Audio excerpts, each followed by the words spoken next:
In this quick video, we're going to troubleshoot a Xantrex ComBox that is no longer connecting to the internet. You don't have the connection. It doesn't matter where you're at. Let's say you're in an RV, for example, or a home, and you're not able to get connected to the internet. There's several things that you can do.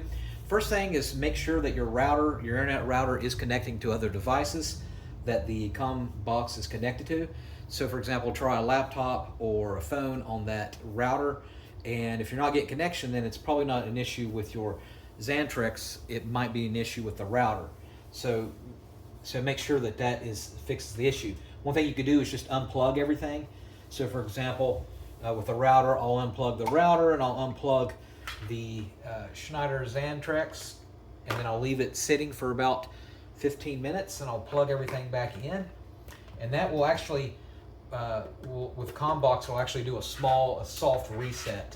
Now the next thing you can do is reset it in the app, the Xantrex in the app, and the only thing you have to do is go into the app and then go to communication and then system settings, and then from system settings you'll see it there where they'll have a factory reset, and you can reset it in the portal.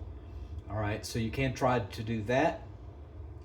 Next thing to do, if you're not getting a connection, is check the Ethernet port itself, the wires. A lot of times these will wear out, so just check it out and see if you could put another HDMI cord and replace the cord, the HDMI, and then see if that will work. You'll find that a lot of times will fix the issue. I'm pretty confident that if it's still lighting up, that will fix the issue. Let me know what model that you have, if you're having the same thing, and if this did remedy your issue. All right, thanks for watching. Make sure you subscribe.